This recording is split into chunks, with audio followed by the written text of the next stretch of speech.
Eh bien, bonjour à tous et à toutes. Merci de nous avoir rejoints sur ce nouveau webinaire. Nous allons aborder une question importante en ce début d'année. C'est comment le private equity et la dette privée peuvent-ils s'ouvrir à des investisseurs non professionnels, c'est-à-dire des clients de nos cabinets de conseil en gestion de patrimoine. Pour ce faire, j'ai le plaisir d'accueillir Olivier Herboux. Vous êtes responsable de Valière Capital et en plus directeur de la gestion. Bonjour Olivier. Bonjour Cédric, merci de m'accueillir. Alors c'est vrai que depuis une quinzaine d'années, moi je trouve que l'actif privé, il a considérablement évolué, puisque avant il fallait être très riche, soit un institutionnel, soit un fonds de pension souverain, soit même un gros family office pour pouvoir accéder à travers des fonds de private equity, puis on verra après de dette privée, il fallait avoir plusieurs millions, voire plusieurs dizaines de millions pour y accéder. Et puis petit à petit, au fil de la réglementation, on va en parler, je dirais, ça a rendu beaucoup plus accessible.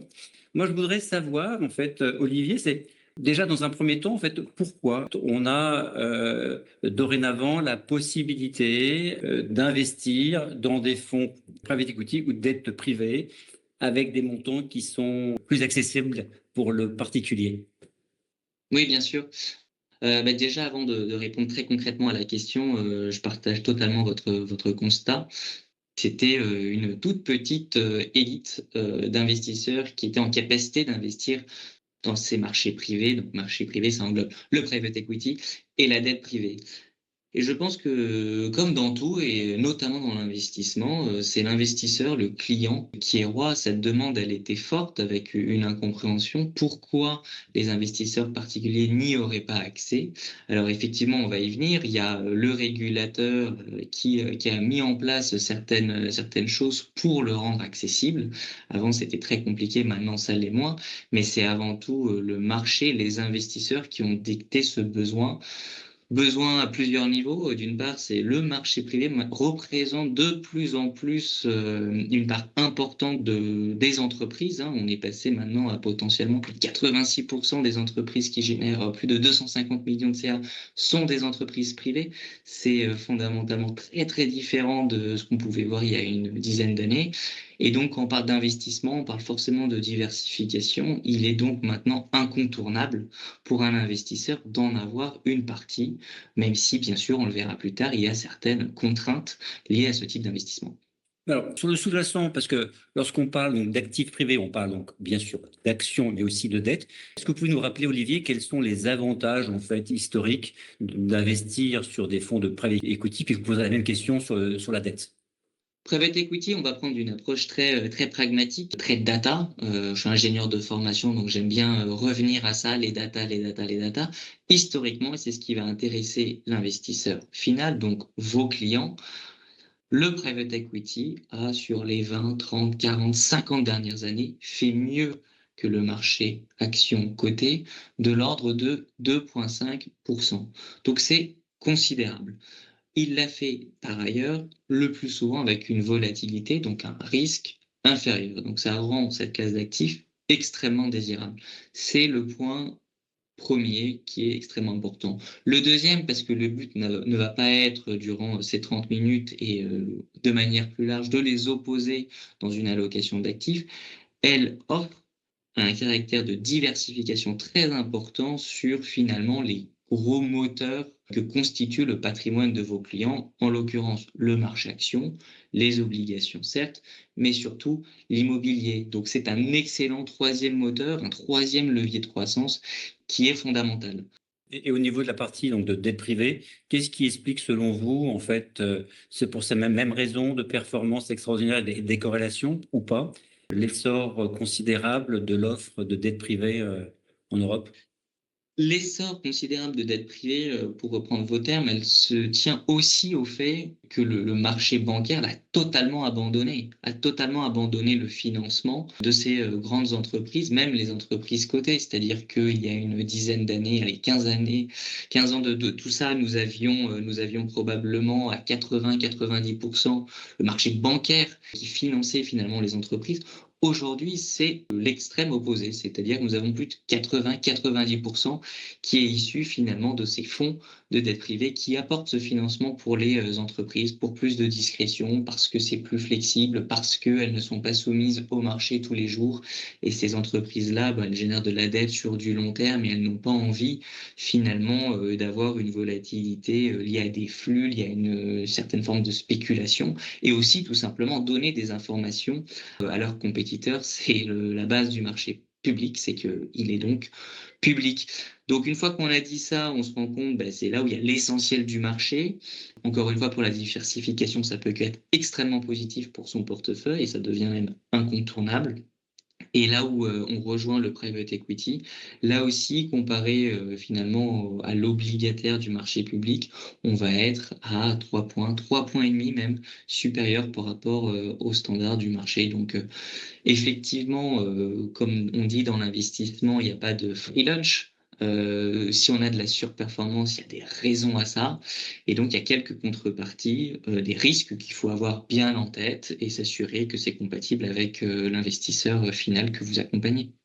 On a abordé en introduction, je dirais, la thématique de la réglementation. Est-ce que vous pouvez nous brosser rapidement ce qui s'est passé? Parce qu'on a eu, bien évidemment, la réglementation LTIF 2. Je crois que d'ailleurs, vous êtes éligible LTIF 2 depuis l'hiver dernier. Il y a eu un grand boost qui était la loi Industrie verte. Donc, vous pouvez nous faire un petit panorama sur cette réglementation qui a permis, a priori, aux investisseurs privés, donc nos clients, de pouvoir investir des sommes plus accessibles?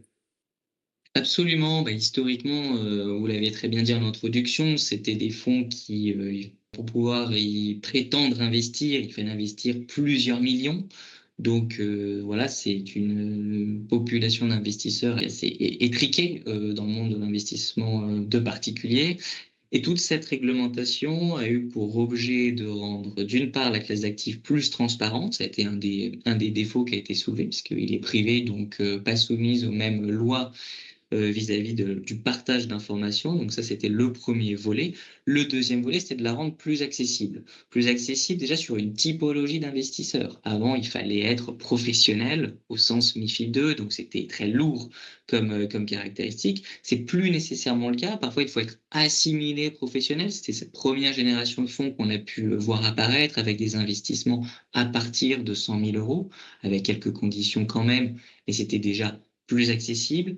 Puis une deuxième, effectivement, génération de fonds qui est apparue, le plus souvent sous, effectivement, un agrément LTIF 2, en tout cas sur cette bannière très, très européenne, puisque, a priori, nous en faisons partie, où là, certains fonds professionnels, en réalité, pouvaient devenir ouverts presque sans condition. Encore une fois, s'assurer que le fonds était pertinent pour le projet d'investissement, mais il n'y avait pas une telle catégorisation stricte. Et là, les investissements pouvaient se faire par exemple, à partir de 20 000 euros en nominatif pur, ce qui était quand même une énorme révolution et qui allait dans le bon sens finalement pour que n'importe quel investisseur final puisse avoir une allocation avec une très forte résilience, une très forte diversification.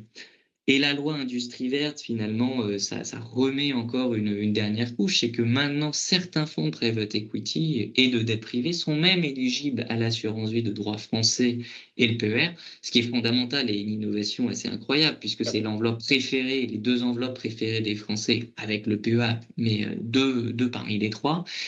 Et donc ça la rend très accessible avec finalement beaucoup d'encours disponibles pour y investir une partie. Il n'y a pas nécessairement besoin de nouvel investissement. On peut aller piocher dans les investissements, dans les allocations réelles. Et en plus de ça, ça se fait à partir de 1 000 euros chez la grande majorité des assureurs. Donc quand on voit effectivement en 15 ans le chemin parcouru, c'est assez extraordinaire. Est-ce que vous pouvez donc rappeler votre cas particulier? Après, on va, si vous voulez bien, vous nous parlerez des particularités liées à votre fonds que vous mettez en avant, le X-Fond.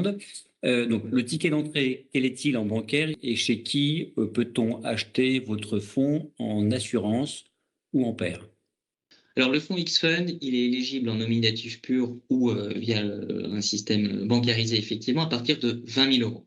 Donc c'est facile, c'est direct et tous ces 20 000 euros, il n'y a pas d'appel de fonds, donc ces 20 000 euros sont directement investis immédiatement.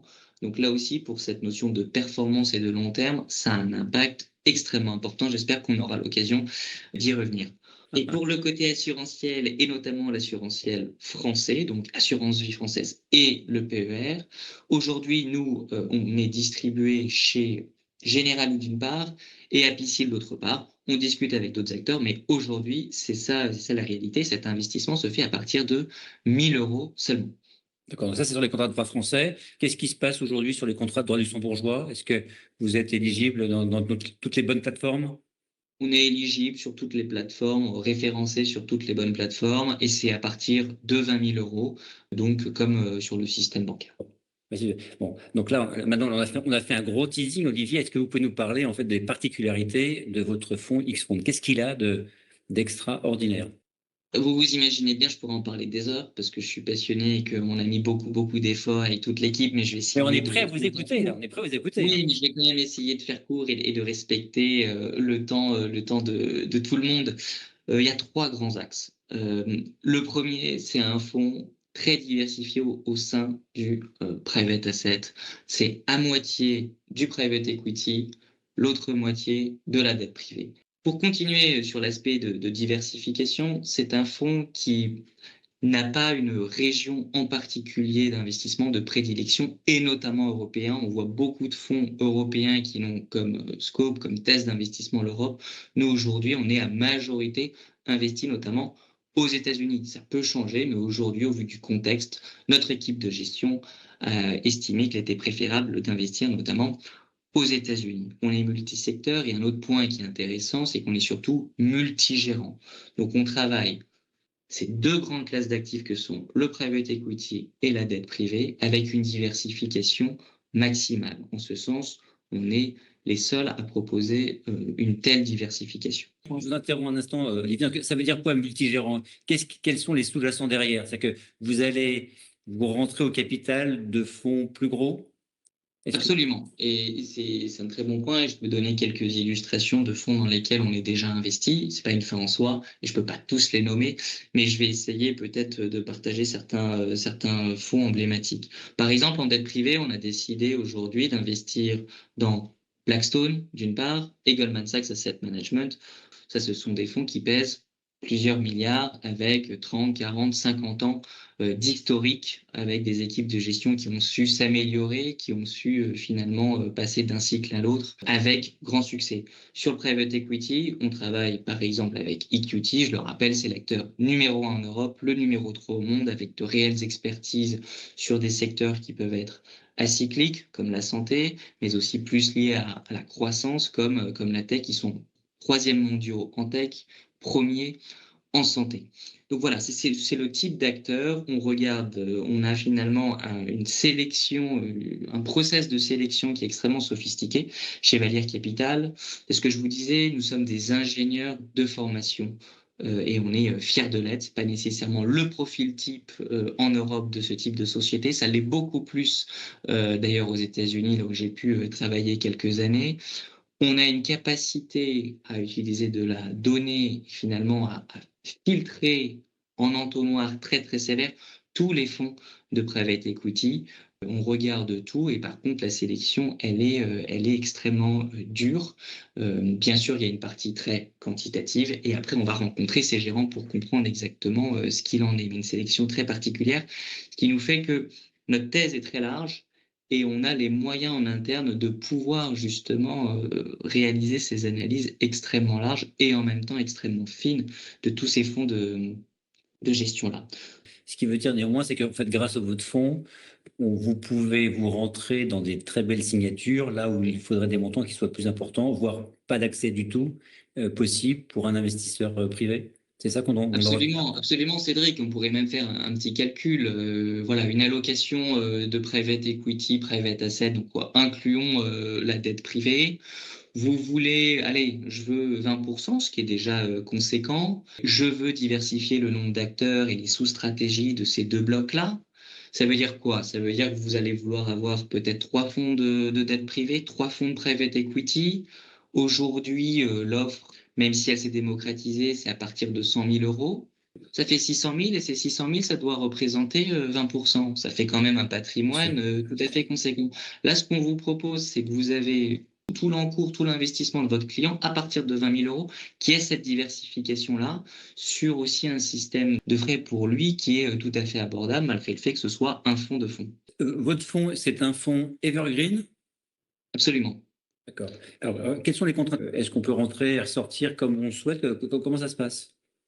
Alors pour l'initialisation du fonds, encore une fois, on est là sur le long terme, comme vous, va être là avec plusieurs générations d'investisseurs. Et donc le début de cet investissement, il est fondamental. Il faut qu'on fasse une montée en charge sur l'investissement. On Bien s'est sûr. engagé auprès de très beaux fonds de gestion. Mais pour ça, pendant les 2 prochaines années, il n'est pas possible de se désinvestir du fonds.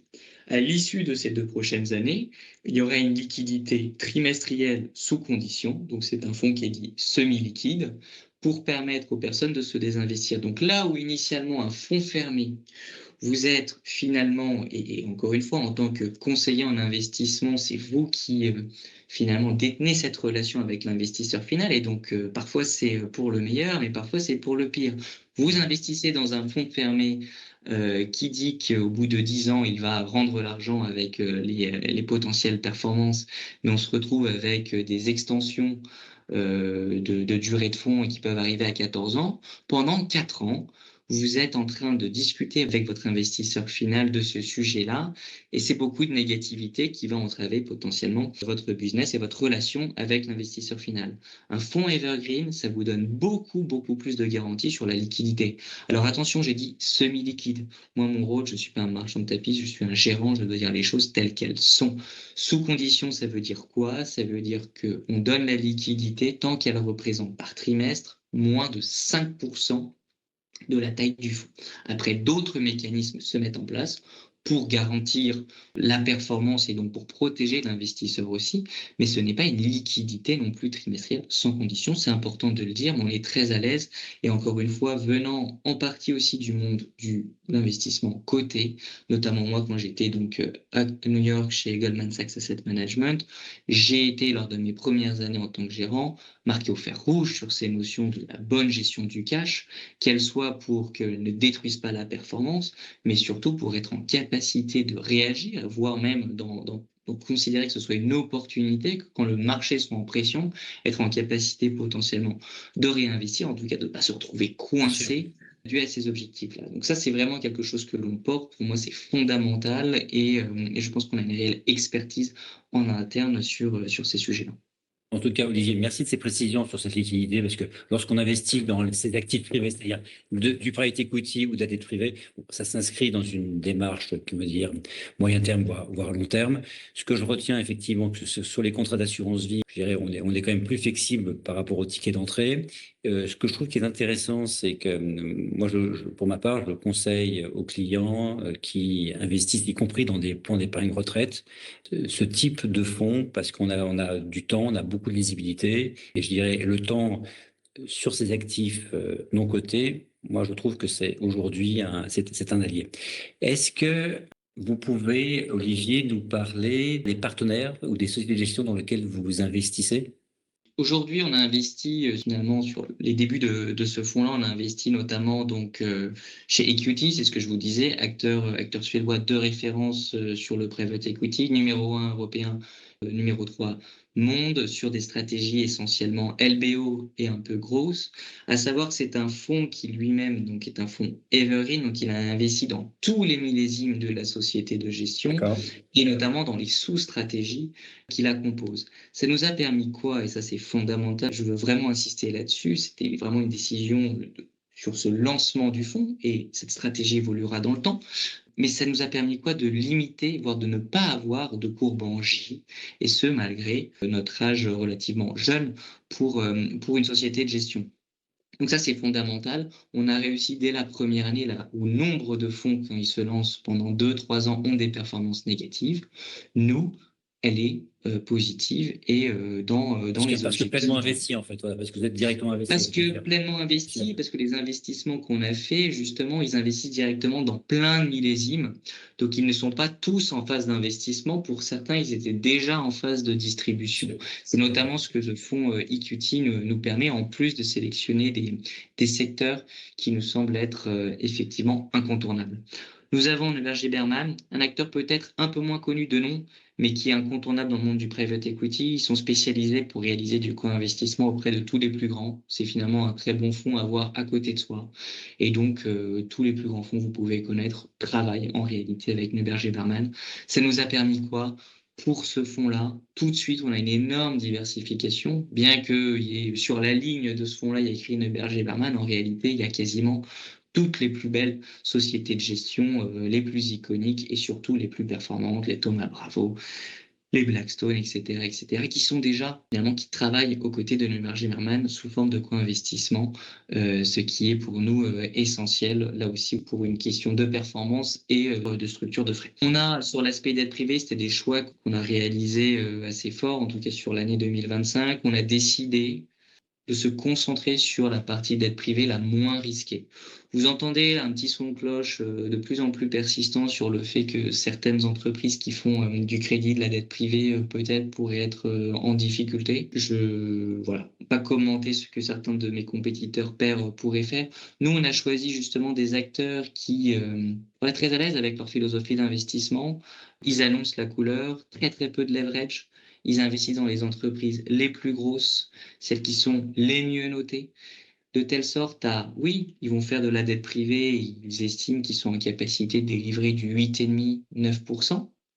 Vous pourrez sûrement voir des fonds qui annoncent voilà, du 11, 12, 13%, Ouais. mais encore une fois, c'est pas le même risque. On estime que la dette privée, nous, c'est vraiment notre socle qui apporte le plus de résilience dans ce portefeuille. C'est le rôle qu'on veut qu'elle tienne. Il est donc hors de question qu'on rajoute du risque et encore moins un risque qui pourrait être mal perçu par les partenaires qui pourraient nous faire confiance. Donc on a été extrêmement conservateur sur cette partie dette privée. Aujourd'hui, les nouvelles nous indiquent qu'on est plutôt dans le vrai et très probablement elles seront bien positionnées pour investir dans certaines entreprises et pour faire des obligations, mais pour faire des affaires puisqu'elles seront en capacité de réinvestir là où d'autres seront trop leveragées. Donc aujourd'hui, deux acteurs principaux, Goldman Sachs Asset Management et Blackstone. Et on est en passe voilà, de réaliser des investissements en secondaire. Pas aujourd'hui d'officialisation, mais c'est vrai que pour 2026, les objectifs pour nous vont être de nous tourner de manière un peu plus forte sur le secondaire. Aujourd'hui, on a une allocation très faible, mais ça devrait permettre d'enclencher un niveau de performance important sans que ça se fasse au détriment du futur. Et des belles opportunités, bien sûr. Dernière question, Olivier. Est-ce que vous pourriez nous dresser, s'il vous plaît, le profil type d'un investisseur qui serait pleinement en adéquation avec votre fonds? Et puis, il y a une deuxième question, c'est vous seriez content si le fonds délivre quel type de rentabilité dans le temps? Je vais commencer par la dernière question. Nous, l'objectif de notre fonds, c'est de réaliser une performance annualisée entre 7 et 10%. Voilà. Nous, on estime que ce fonds, il est spécialement adapté pour être une des lignes les plus stables du socle de n'importe quel patrimoine. Alors, en fonction des projets de vie de vos investisseurs, de vos clients, ça peut aller de 0% à 20, peut-être 25 pour les D'accord. plus audacieux. Mais c'est ça qu'il faut avoir en tête. 7 à 10%, une ultra résilience parce que on a créé ce véhicule pour être ultra diversifié et il va apporter énormément sur ce caractère diversificateur comparé aux autres lignes, le marché action, l'obligataire Bien public. sûr. Et selon vous, une durée d'investissement recommandée de combien d'années? La durée recommandée, ça reste du private equity et de la dette privée. Donc, effectivement, c'est du moyen et du long terme. Donc, investir pour moins de 5 ans, c'est pas du tout, c'est pas recommandé. Vous avez compris que d'un point de vue liquidité, c'est possible, mais ça me semble pas être le profil type. C'était votre question, donc je vais y répondre. Le profil type, c'est effectivement quelqu'un qui se projette sur le moyen, sur le long terme. C'est une personne qui peut avoir un patrimoine finalement assez large et je pense assez représentatif de cette population d'investisseurs patrimoniaux. Une personne qui souhaite investir entre 100 000 et 600 000, allez, peut-être 1 million d'euros. On a fait le calcul tout à l'heure et on a vu que très rapidement, si on veut être réellement diversifié en private asset, il faut en réalité avoir un patrimoine peut-être de l'ordre de 3 millions d'euros si on veut essayer de bien faire les choses. C'est compliqué et c'est vrai que ce fonds, le X-Fund, permet justement pour cette clientèle patrimoniale, 100 000, 1 million d'euros, d'être réellement exposé en private asset de manière extrêmement cohérente, résiliente et donc performante sur le long terme. Parce que si on arrive à donner ces gages au client final, la personne peut se projeter et réellement s'investir dans le private asset. Même si on a démocratisé le private asset, il reste encore beaucoup de leviers, dû au fait que, voilà, ce manque de liquidité était un problème. Je pense qu'on l'a résolu, en tout cas partiellement, mais on l'a réellement résolu et cette notion d'accessibilité, d'ultra diversification aussi, c'est ce qui manquait et on est très, très fiers en tout cas d'être une des solutions pour vous conseiller. Bon, en tout cas, Olivier, merci de ces précisions. Donc, moi, ce que je retiens de notre échange, c'est que, c'est un actif qui est décorrélé des marchés financiers puisqu'il n'est pas coté. Donc ça, je pense que c'est important. Ce que je retiens aussi, c'est un fonds dans lequel vous y mêlez à peu près 50-50, soit des fonds actions non cotés, soit des fonds de dette non cotés.